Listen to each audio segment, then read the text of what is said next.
Salut tout le monde, c'est Maxou de Pancake Studio et aujourd'hui on se retrouve pour la dernière partie du tutoriel sur Malkan Feiros, l'Iron Phaser du chapitre Iron Hands. Je suis en compagnie de copain Tagato Hola. et de copain Mada. Salut, Ça va les gars? ça Ouais, va, et plutôt toi? bien. Bon bah ça ouais, bah moi ça va bien, je suis content d'arriver au bout de ce tuto et puis de la figurine surtout. Euh, ok, donc j'ai déjà fait un premier travail sur le visage de Feiros. Bah, j'ai tout simplement sous-couché et en fait j'ai passé une couche de blanc à l'aérographe au zénital. Cette partie-là zénitale, elle n'est pas obligatoire.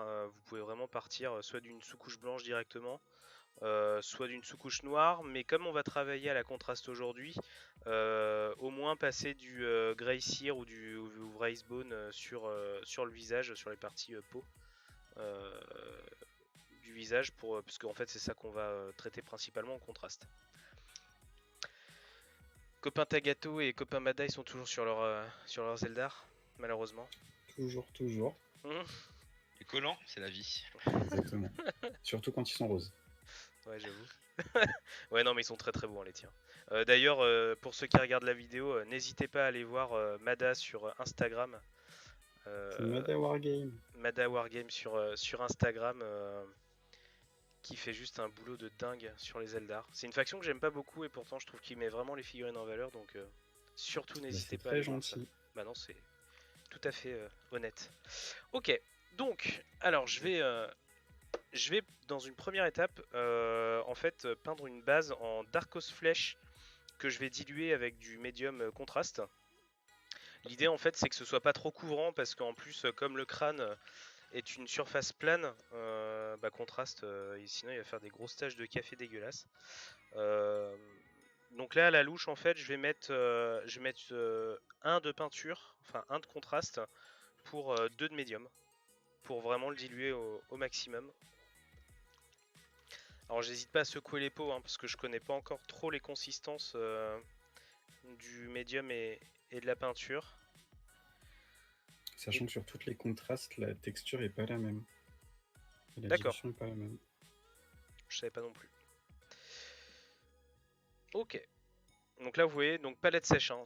Pour le coup pour la contraste je vais pas travailler à la palette humide, je vais surtout pas la diluer à l'eau. Donc je fais mon mélange dans ma palette sèche. Je vais prendre du contraste et là je vais venir en mettre directement sur la peau de Féros.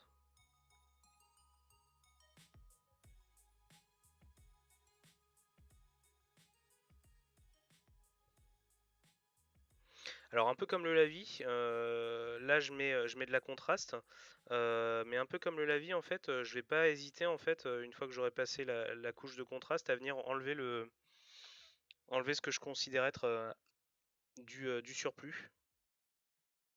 Parce que l'idée c'est de marquer la figurine mais pas faire d'énormes pâtés dans les ombres.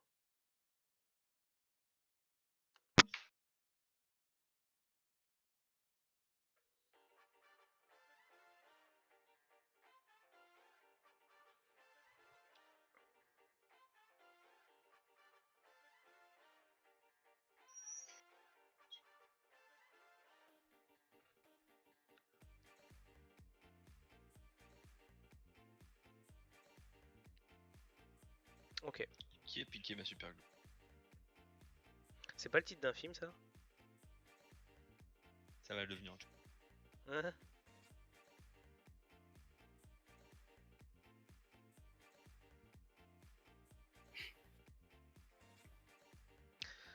Ok. Donc là pour cette partie là je vais vraiment rapprocher aussi le visage de la caméra pour que vous puissiez voir à chaque fois le rendu.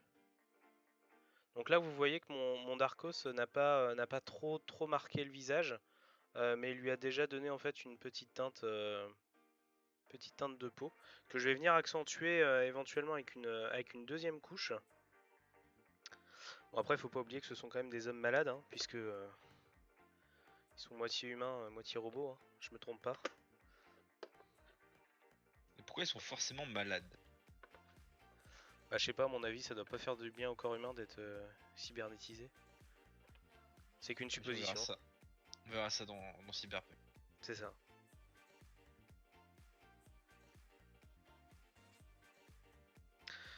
Donc là c'est en train de sécher. Ce que je vais faire pendant que ça sèche, je vois qu'il y a des parties du visage qui sont pas atteintes par le... par le contraste. Je vais venir en fait peindre les parties noires. Typiquement ça va être au niveau des câbles qui sont là. On va les peindre en noir un peu comme ce qu'on voit sur la figurine peinte par Heavy Metal.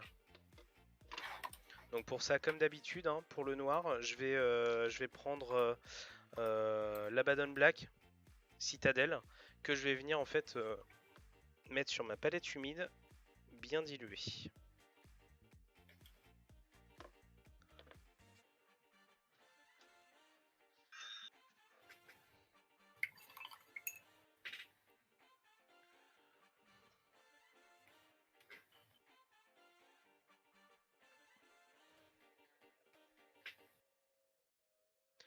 Et là, je vais vraiment venir peindre que les câbles.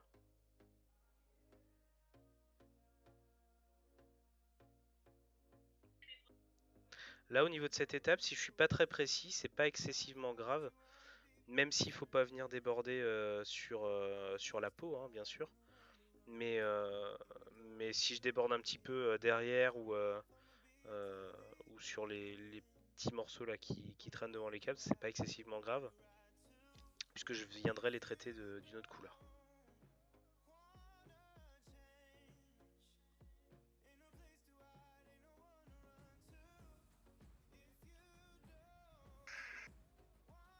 Alors comme toutes les autres teintes, j'hésite pas à venir passer 2 couches diluées, parce que l'Abaddon Black est couvrant, mais pas tant que ça en fait. C'est un faux bon ami, puisqu'il laisse parfois transparaître en dessous la couche précédente. Donc pour avoir un beau noir, j'hésite pas à passer plusieurs couches.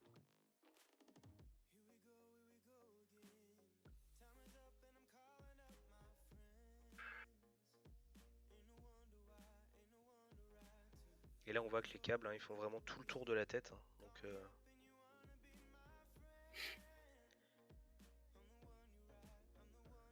on fait bien tout le tour de la pièce pour faire la couche de base partout.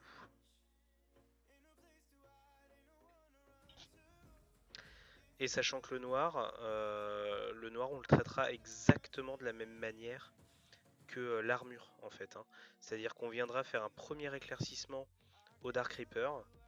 Ensuite on viendra mettre du Thunderhawk Blue en couche très fine pour surligner l'éclaircissement au Dark Reaper. Et enfin on viendra mettre un point de lumière au Fenrisian Grey en éclaircissement final. Donc là-dessus, normalement, vous pourrez retrouver la recette et la méthode d'application sur les vidéos précédentes. Hein.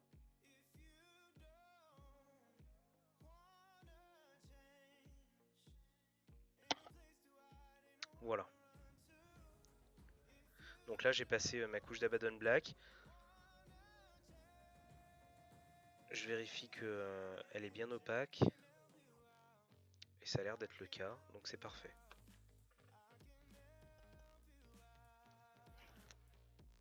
Pendant ce temps-là, la contraste n'a pas totalement fini de sécher. Là, on voit qu'elle est encore un peu, humide. Donc bah, je vais en profiter pour faire une autre partie. Je vais m'attarder cette fois sur...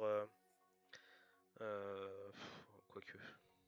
Parce que là, si je fais du blanc sur les deuxièmes couches de contraste, ça peut éventuellement teinter le blanc, ce que je ne veux surtout pas. Donc éventuellement, je vais peut-être traiter ce câble-là. Ouais, je vais peut-être traiter ce câble-là. Ce câble-là qu'on va faire un peu en mode industriel, hein, comme vous avez pu voir sur la vidéo précédente, en jaune et noir. Donc bah, je vais lui faire une couche d'Averland Sunset. Déjà, moi, ça va me permettre d'avoir une meilleure visibilité sur la figurine. Et puis comme ça, ce sera fait.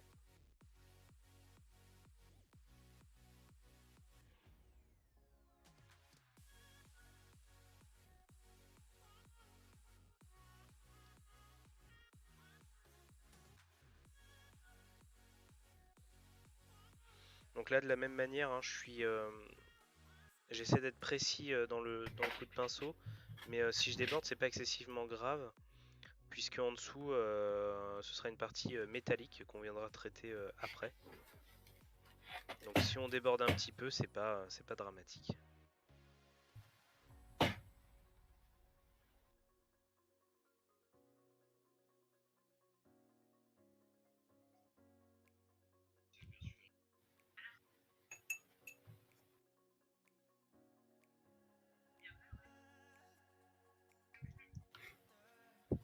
Ok.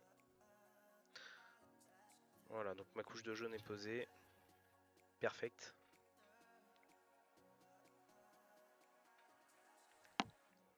Là, je vois que ma contraste est sèche, donc je vais venir tout simplement passer une deuxième couche de Darkos Flèche. Et cette fois, je vais plus m'attarder. En fait, je vais réduire ma zone de travail.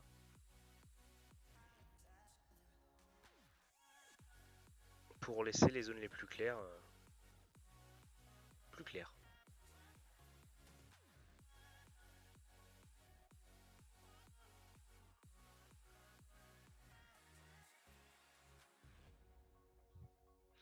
De la même manière que tout à l'heure, je vais enlever l'excès de contraste. Notamment là au niveau des yeux. Hein.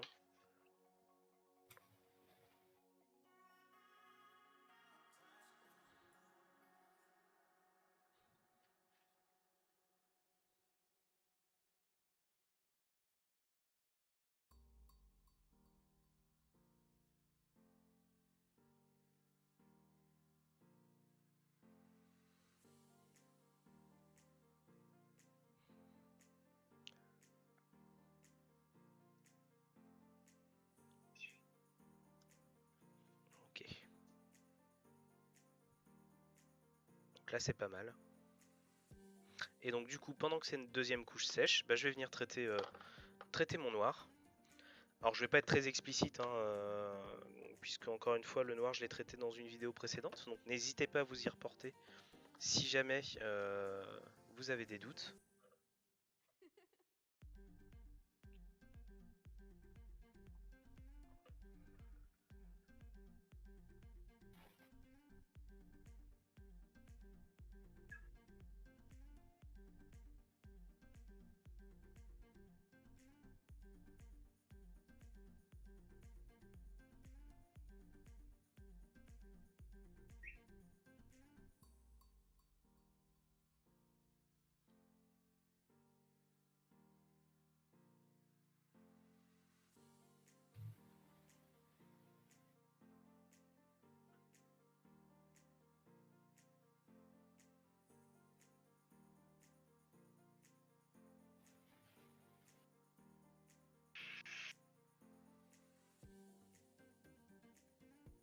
Donc je prends bien mon temps sur l'application du Dark Reaper, puisque c'est lui qui va vraiment donner la base aux éclaircissements du noir.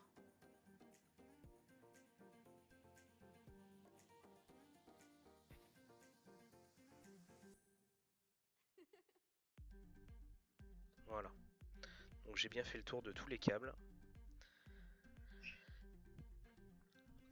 Et je vais venir l'éclaircir. Je vais venir faire un premier éclaircissement dessus. Et cette fois, je vais essayer d'affiner mon trait. Pour que le Dark Reaper apparaisse encore. Et qu'à l'intérieur, du coup, on ait un premier éclaircissement. Donc si je vois que j'ai trop de peinture sur mon pinceau, j'hésite pas à le décharger et à en reprendre.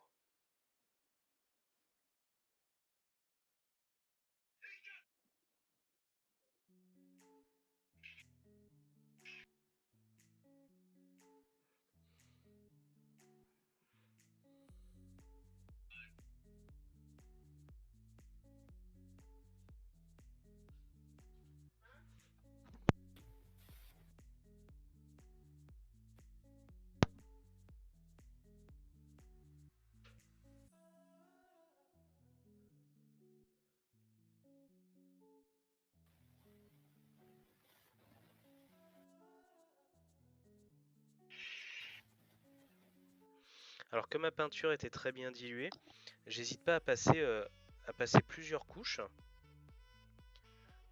en insistant de plus en plus en fait sur les zones de lumière.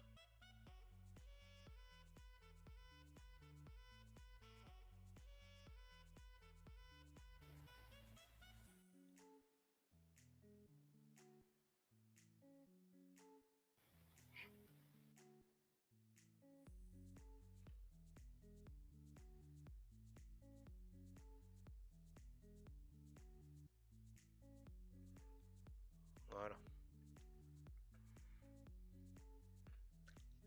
Et enfin, je vais venir poser un dernier éclaircissement sur les câbles. Et cette fois, je vais essayer d'être encore plus précis. Donc là, ça devient un peu tendu du string.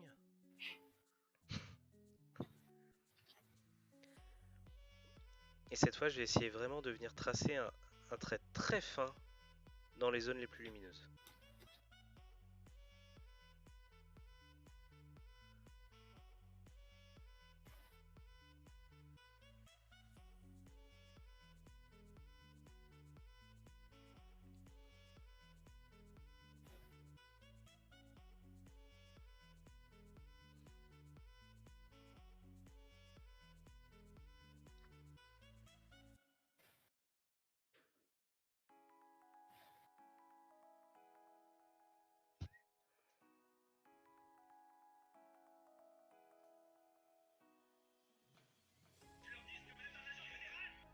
Voilà. Et donc là, j'ai terminé le travail des câbles noirs. Là, au niveau du visage, on voit aussi que ça commence doucement, doucement à prendre forme. Alors j'essaye de... Voilà. Au niveau du visage, ça commence doucement à prendre forme. Je vais venir cette fois travailler avec du Fire Slayer Flèche. Et cette fois, je ne vais pas le diluer. Je vais le garder pur. Par contre, je vais en utiliser très peu. Et je vais venir en fait marquer les ombres les plus prononcées du visage.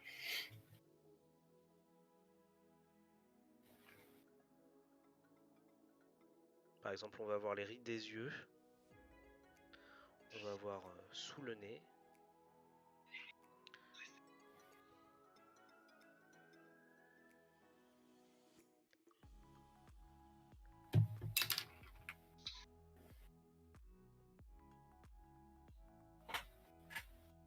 Les yeux.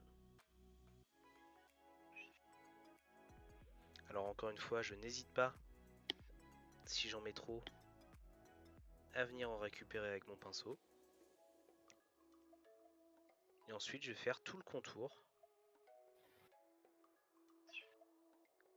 Et là, je peux me permettre de dépasser un petit peu sur les zones qui sont encore blanches, hein, puisque de toute manière, elles sont traitées dans une couleur qui est différente.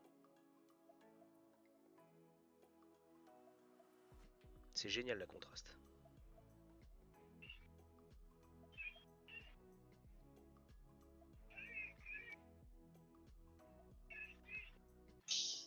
Je pensais que vous seriez d'accord avec moi, les gars. J'ai jamais testé, donc je peux vraiment pas te dire. Oui, si, c'est vachement bien. Après, comme je disais tout à l'heure, par contre, au niveau des textures, c'est pas toutes les mêmes. Donc, il faut vraiment tester. Ouais. Parce qu'il y en a qui vont être hyper liquides. Le Aethernical Blue, il est hyper liquide et il va vraiment que dans les creux. Et par contre, le Black Templar, il est ultra pigmenté et clairement, faut le diluer. Ouais. Voilà. Donc là, j'ai passé ma couche de Fire Slayer et on voit que le visage il prend du relief, hein, tout simplement. Alors j'essaie de... Hop. Ah, je l'avais en focus.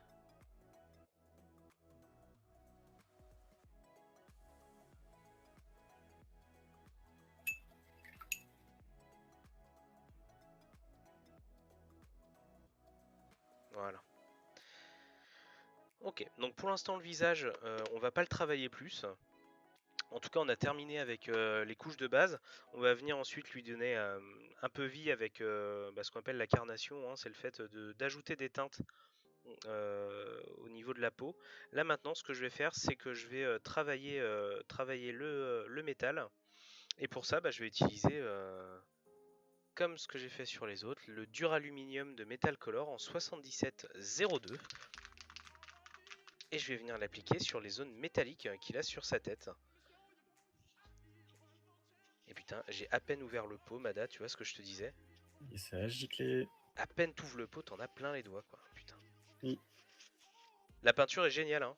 Mais sincèrement, Et elle est vraiment très liquide et du coup, dès que tu ouvres le truc, ça en fout partout. même en étant précautionneux. Hein. C'est ça. Ok. Et donc là, je vais venir en fait travailler encore une fois les zones métalliques. Hop, je mets pas trop de peinture sur mon pinceau. Parce que je vais surtout pas casser ce que j'ai fait précédemment. Et je vais venir l'appliquer doucement sur les zones métalliques.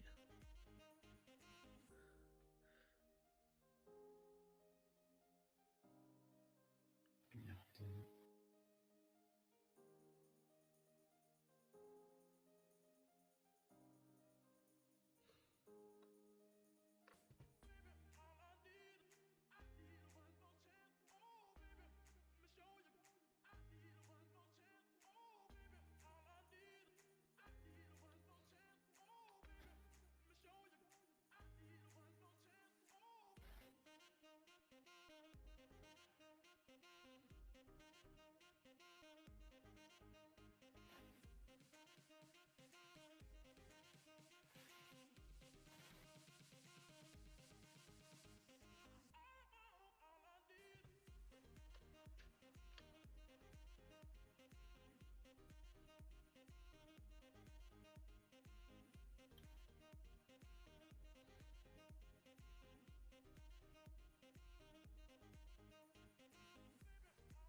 Alors là, du coup, j'essaie vraiment d'être très très précis dans l'application de la peinture.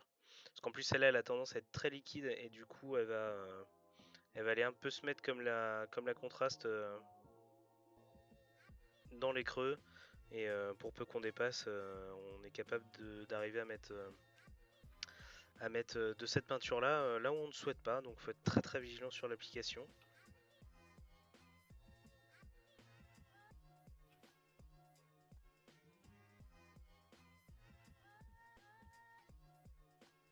Mais sinon, c'est une peinture qui est très très sympa à travailler.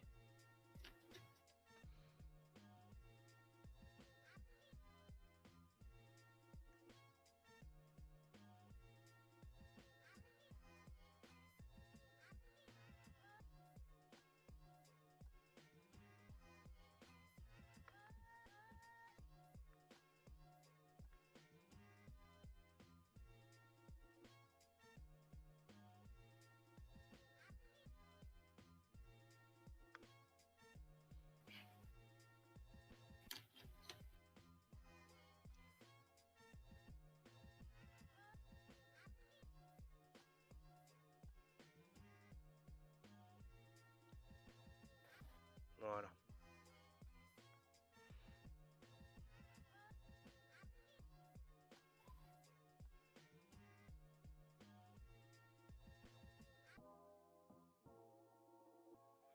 Ok. Donc il va plus nous rester qu'à, comme je disais tout à l'heure, donner un peu vie à la peau en y ajoutant quelques teintes. Pour le reste du visage, comme c'est des zones de couleurs qu'on a déjà vues ensemble sur les vidéos précédentes, bah, je vais pas vous embêter avec ça, hein, vous n'aurez qu'à vous reporter sur les vidéos qui traitent de la zone que vous le souhaitez. Donc là au niveau du visage, pour l'ajout de teinte, tout dépend du rendu que vous souhaitez. Moi je sais que je vais ajouter du violet et du rouge, notamment en fait sur les parties les plus vivantes, en tout cas ce qui reste du visage de ce mec là, au niveau des yeux en fait et du nez. Et donc pour ça je vais toujours commencer par la teinte qui marque le moins, et ensuite je vais aller travailler au violet. Donc pour ça j'utilise du lavis tout simplement, que je vais venir déposer en fait délicatement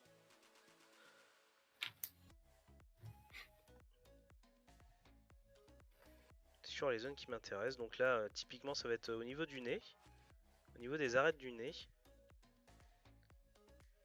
au niveau encore une fois des rides, hein, des yeux, au niveau des rides des sourcils.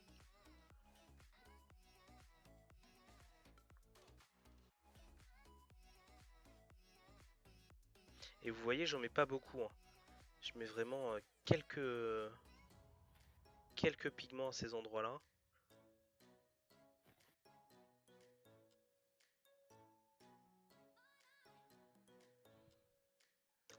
Voilà, tout simplement.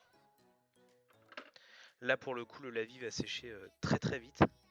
Et en fait, avec mon violet, je vais venir appuyer au niveau des rides de l'œil pour encore plus marquer le visage, hein, tout simplement.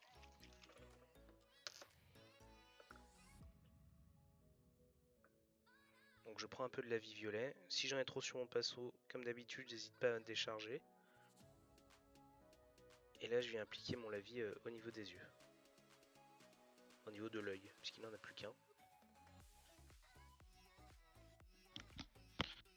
Rip le second œil. Oui, rip le second œil.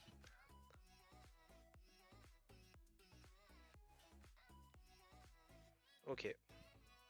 Donc c'est très subtil en fait, mais en fait cet ajout de teinte il aide beaucoup, ne serait-ce qu'à la visibilité, à la lisibilité pardon, de la figurine.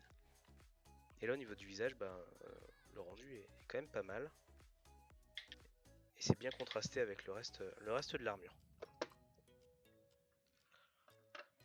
Hop. Alors on a aussi la possibilité, si on souhaite aller plus loin sur le travail du visage, tout simplement de prendre des teintes de peinture chères, comme le Kislev Flèche ou le Cadian Flèche, et en fait tout simplement de venir le mélanger par exemple à de l'Ushaptibone,